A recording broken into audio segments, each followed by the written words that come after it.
Kaixo den hori, eta eskerrik asko. Azkoitia bai lantalde aurkezpen honetan atortzeagatik, eta Julen ere eskerrik asko. Azkeneko 16 urtetan egin duen lanagatik, eta aurrerantzean ere bere lana eskertu genuke, eta uste dut gurekin izango dela zuzentzen, eta hemen izango dela buru belarri beti bezala. Gure programaren ardatza, gaur eta beti parte hartzea izan dela bagizue, eta gaur erun badirudi modan dagoela parte hartze asuntu hau, baina guk azkeneko 16 urteetan, udaletxean daramatzagun 16 urteetan, lehen egunetik gaur arte, badakizue parte hartzea, bultzatzea izan dela gure helburu garrantzitsuena. Eta dena den, hala ere, ikuste dugu beste pausu bat eman beharrean gaudela, eta hurrengo legaldirako udalaren funtzionamendua zeharo aldatu nahi dugu.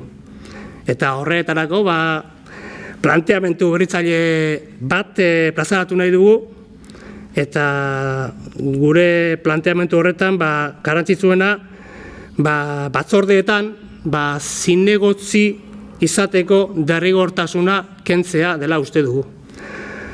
Hau da, herritar adituei bere aukera eman, eta ez bakarrik zinegotzi izateagatik parte hartze hori izatea. Ez herritarrak ere etorri daitezen eta parte hartu dezaten batzorde horietan lan egiten deno batera.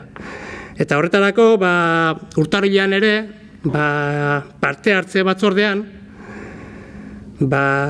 Julenek azkeneko behar bada bere azkeneko eginkizun garrantzitsuenetariko bat izango zen, esan zuen bere helburua 500 aholkularirekin lan egitea zela, eta beraien ekarpenak eskatzea herritar bezala. Hau da, hilero udaletik gai garrantzitsuenak beraiei helarazi, eta beraiek azkenean ekarpenak egin ditzaten.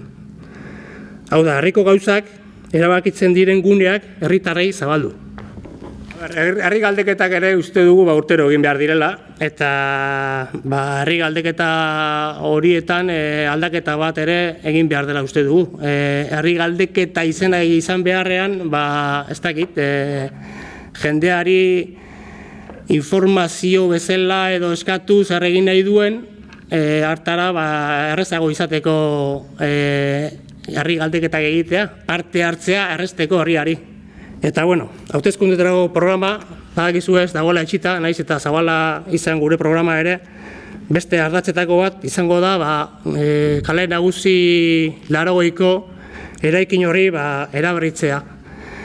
Eta ez dakit, dakizuen nagusi 80a non dagoen ozer den, baina uste dut, esaten badugu, Elizatariko andamio horiek kendu behar direla, uste denok ados egongo garela, ez? Eta horretarako zinegotzi bat ipintzea ikuste dugu gai horretan arduratzeko, eta alba da alkatea. Eta Azkoitia ere prest egongo litzateke gai honen jarraipena egiteko.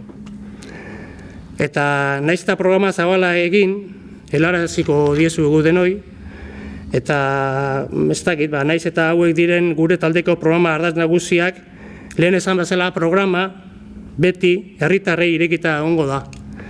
Eta zuen ekarpenak egin zai gaude. Eta, bueno, eta eskerrik asko eta laster arte. Eta besterik ez.